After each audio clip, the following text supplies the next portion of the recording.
नई संसद भवन के उद्घाटन समारोह को लेकर केंद्र और विपक्ष के बीच रार बरकरार है। 28 मई को होने वाले संसद के नए भवन के उद्घाटन समारोह में 20 विपक्षी दलों के बहिष्कार के बीच 25 राजनीतिक पार्टियां शामिल होंगी। लोकसभा सचिवालय के मुताबिक प्रधानमंत्री मोदी संसद के नए भवन का उद्घाटन करेंगे। उद्घाटन समारोह में जो पार्टियां शिरकत करेंगी उनमें राष्ट्रीय जनतांत्रिक पार्टी, एनडीए में शामिल 18 दल और 6 गैर एनडीए दल शामिल हैं, जिनमें एलजेपी, बीजेडी, बीएसपी, टीडीपी और वाईएसआर-सीपी समेत जेडीएस भी इस समारोह का हिस्सा होंगे। नए संसद भवन का उद्घाटन राष्ट्रपति द्रौपदी मुर्मू से नहीं कराए जाने से कांग्रेस नाराज है। कांग्रेस ने इसे राष्ट्रपति का अपमान करार दिया है। वहीं कांग्रेस की आदिवासी इकाई आज से देश भर में इसको लेकर प्रदर्शन करेगी। कांग्रेस का आरोप है कि नए संसद भवन के उद्घाटन के लिए केंद्र की ओर से राष्ट्रपति को आमंत्रित भी नहीं किया गया है, जो राष्ट्रपति मुर्मू की उपेक्षा और आदिवासियों का अपमान है। इसके विरोध में आज देश भर में प्रदर्शन करेगी। नए संसद भवन के उद्घाटन का मामला अब सुप्रीम कोर्ट पहुंच गया है। सुप्रीम कोर्ट में याचिका दाखिल की गई है, जिसमें नए संसद भवन का उद्घाटन राष्ट्रपति से करवाने की मांग की गई है। इसमें कहा गया है कि राष्ट्रपति देश की प्रथम नागरिक हैं। संविधान अनुच्छेद 79 के मुताबिक राष्ट्रपति संसद का अनिवार्य हिस्सा हैं। लोकसभा सचिवालय ने उनसे उद्घाटन न कराने का जो फैसला लिया है वो गलत है। याचिकाकर्ता का नाम CR जयसुकुन है।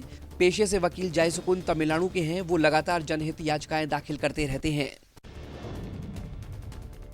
दिल्ली के सीएम अरविंद केजरीवाल ने गुरुवार को एनसीपी अध्यक्ष शरद पवार से मुलाकात की, जिसके बाद शरद पवार ने कहा, देश में संकट है और ये दिल्ली तक सीमित मुद्दा नहीं है। एनसीपी और महाराष्ट्र की जनता केजरीवाल का समर्थन करेगी। हम केजरीवाल का समर्थन करने के लिए अन्य नेताओं से भी बात करेंगे और सभी गैर बीजेपी पार्टियों को एक साथ लाने पर ध्यान देना चाहिए। वहीं केजरीवाल ने कहा कि वो सोनिया गांधी, कांग्रेस अध्यक्ष खड़गे और राहुल गांधी से मुलाकात के लिए आज समय मांगेंगे और केंद्र के अध्यादेश के खिलाफ समर्थन की मांग करेंगे। केंद्र के अध्यादेश के खिलाफ दिल्ली के सीएम अरविंद केजरीवाल को विपक्ष का समर्थन मिल रहा है, लेकिन कांग्रेस की ओर से अभी तक कोई बयान सामने नहीं आया है। ऐसा माना जा रहा है कि दिल्ली के सीएम अरविंद केजरीवाल आज सोनिया गांधी, कांग्रेस अध्यक्ष मल्लिकार्जुन खड़गे से मुलाकात के लिए वक्त मांग सकते हैं, जिसके बाद कांग्रेस अपना पक्ष रख सकती है। बता दें कि इससे पहले बंगाल की सीएम ममता बनर्जी, बिहार के मुख्यमंत्री नीतीश कुमार, उद्धव ठाकरे और शरद पवार ने केजरीवाल के लिए अपने समर्थन का ऐलान कर दिया है। आज नेशनल हेराल्ड मामले में सुनवाई होगी। पिछली सुनवाई में राहुल गांधी ने नया पासपोर्ट हासिल करने के लिए नो ऑब्जेक्शन सर्टिफिकेट की मांग की थी, जिसके बाद कोर्ट ने बीजेपी नेता सुब्रमण्यम स्वामी से राहुल गांधी के आवेदन पर जवाब मांगा था, जिस पर सुब्रमण्यम स्वामी ने राहुल गांधी की अर्जी का विरोध किया है। दिल्ली की राउज एवेन्यू कोर्ट अब इस मामले में आज सुनवाई करेगी। बता दें कि लोकसभा से अयोग्य करार दिए जाने के बाद राहुल गांधी की राजनयिक यात्रा के दस्तावेज जमा करा लिए गए थे। दिल्ली के पूर्व मंत्री सत्येंद्र जैन की तबीयत बिगड़ने के बाद उनको एलएनजेपी अस्पताल के आईसीयू में भर्ती कराया गया है। इससे पहले गुरुवार की सुबह जेल के बाथरूम में गिरने के बाद सत्येंद्र जैन को दीनदयाल उपाध्याय अस्पताल में भर्ती कराया गया था। तबीयत में सुधार न होने के बाद उन्हें एलएनजेपी में इलाज के लिए शिफ्ट किया गया है। दरअसल सत्येंद्र जैन दिल्ली के तिहाड़ जेल के बाथरूम में गुरुवार को चक्कर आने के बाद गिर गए थे। इससे पहले भी सत्येंद्र जैन तिहाड़ जेल के बाथरूम में गिर चुके हैं।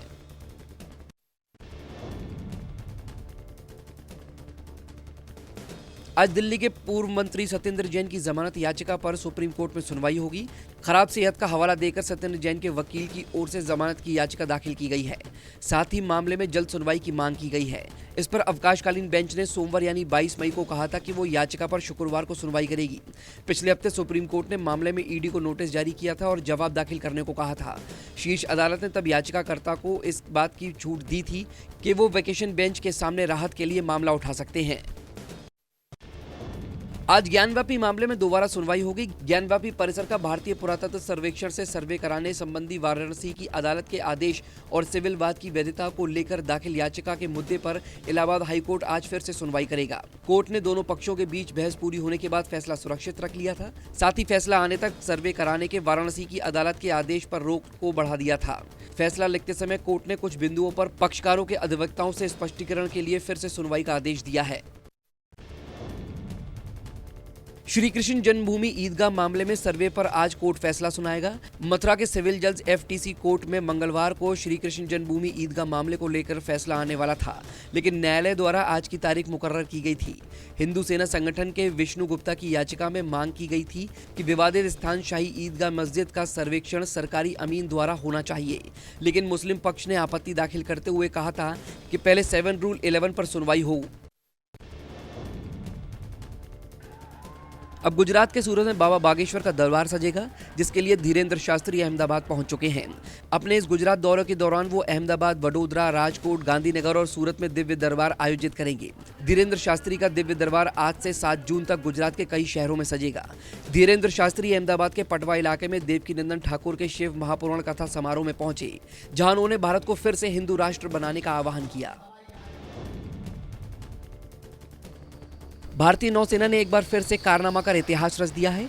देश में पहली बार किसी वॉरशिप पर फाइटर प्लेन की नाइट लैंडिंग हुई है। लैंडिंग एयरक्राफ्ट आईएनएस विक्रांत के फ्लाइट डेक पर पहली बार रात में MiG-29 फाइटर जेट की नाइट लैंडिंग हुई। इंडियन नेवी ने इसका वीडियो भी शेयर किया है। नौसेना ने इसे आत्मनिर्भरता की ओर एक बड़ा कदम बताया है और ये काफी मुश्किल भी होता है। इसकी वजह यह है कि एयरक्राफ्ट कैरियर की स्पीड 40 से 50 किलोमीटर प्रति घंटा होती है और फाइटर जेट की स्पीड आमतौर पर 250 किलोमीटर प्रति घंटे के करीब होती है। ऐसे में पायलट को जेट की स्पीड कैरियर की स्पीड के हिसाब से मैनेज करनी पड़ती है।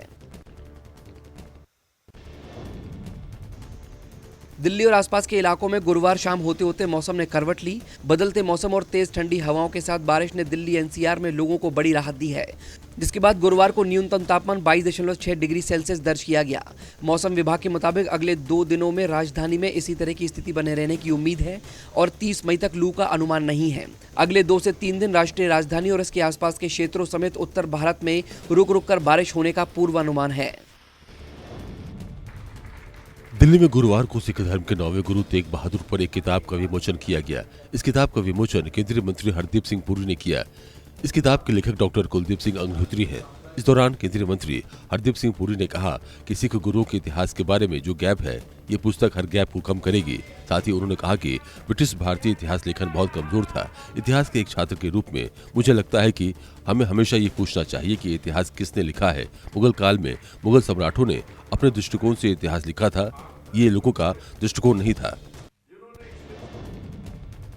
झारखंड के खूंटी जिले में पुलिस ने प्रतिबंधित संगठन people's liberation front of India यानी PLFI से जुड़े 2 नक्सलियों को गिरफ्तार किया है, जिनसे भारी मात्रा में हथियार, गोला बारूद और विस्फोटक बरामद किए गए हैं। पुलिस के मुताबिक दोनों नक्सलियों की गिरफ्तारी जिले के रनिया इलाके से की गई है, जब वे हथियार बनाने की सामग्री के अलावा हथियार, गोला बारूद और विस्फोटक को जंगल से अन्य जगह ठिकाने लगाने की योजना बना रहे थे। बता दें कि PLFI सुप्रीमो दिनेश गोप को हाल ही में दिल्ली से गिरफ्तार किया गया है। उस पर 30 लाख रुपए का इनाम था। सूरत पुलिस ने महिला प्रोफेसर के आत्महत्या के मामले का बड़ा खुलासा किया है। पुलिस ने कार्रवाई करते हुए आंध्र प्रदेश की एक महिला को गिरफ्तार किया है। पुलिस के मुताबिक गिरफ्तार महिला की पहचान जूही शेख के रूप में हुई है। आरोपी महिला जुल्फिकार नाम के एक शख्स को पाकिस्तान में पैसे भेज रही थी। पुलिस ने बताया कि मृतक प्रोफेसर को उसकी न्यूड फोटो वायरल करने की धमकी दी गई थी। रांदेर पुलिस ने जान जोखिम में डालकर तीनों आरोपियों को बिहार से गिरफ्तार किया है। आरोपी के रिमांड के दौरान पाकिस्तान कनेक्शन सामने आया है। ओडिशा के भुवनेश्वर में STF ने कार्रवाई करते हुए एक वन्य जीव अपराधी को गिरफ्तार किया है। पुलिस ने इसके पास से तेंदुओं की 3 खालें जब्त की है। पुलिस ने बताया कि गुप्त सूचना के आधार पर STF की एक टीम ने सिलीगुड़ी सर्वधाम चौक के पास छापेमारी कर तेंदुओं की खाल जब्त की और एक शख्स को गिरफ्तार किया। आरोपी की पहचान रायगढ़ जिले के डबरूधर माझी के रूप में हुई है, जिसके खिलाफ वन्य जीव अधिनियम 1972 की धाराओं के तहत मामला दर्ज किया गया है और आगे की कार्रवाई की जा रही है। मध्य प्रदेश के कुनो नेशनल पार्क में चीतों की मौत का सिलसिला थम नहीं रहा है। 2 और शावकों की मौत हो गई है। 2 दिन पहले ही ज्वाला चीते के एक शावक की मौत हुई थी। बीते 2 महीनों के अंदर 3 शावकों समेत 6 चीतों की मौत हो चुकी है। कुनो में मादा चीता ज्वाला ने 27 मार्च को 4 शावकों को जन्म दिया था। इनमें से अब तक 3 की मौत हो चुकी है। अभी एक शावक की हालत क्रिटिकल बनी हुई है। कुनो प्रबंधक ने चीतों की मौत की वजह बीमार होना बताया है। बता दें कि इसी साल 18 फरवरी को दक्षिण अफ्रीका से 12 और चीते लाए गए थे। आज गुजरात टाइटंस और मुंबई इंडियंस के बीच दूसरा क्वालिफायर मुकाबला खेला जाएगा। बतौर कप्तान रोहित शर्मा और हार्दिक पांड्या आमने सामने होंगे, जिन्होंने एक साथ मुंबई इंडियंस के लिए कई सालों तक साथ क्रिकेट खेला है। आंकड़े बताते हैं कि मुंबई इंडियंस का प्रदर्शन क्वालिफायर 2 में शानदार रहा है। अब तक मुंबई इंडियंस क्वालिफायर 2 में 3 बार खेल चुकी है, जिसमें रोहित शर्मा की टीम ने 2 बार बाजी मारी है। वहीं पिछली बार की डिफेंडिंग चैंपियन गुजरात एक बार फिर से इतिहास दोहराने के इरादे से उतरेगी। दोनों ही टीमों के लिए ये करो या मरो का मुकाबला है।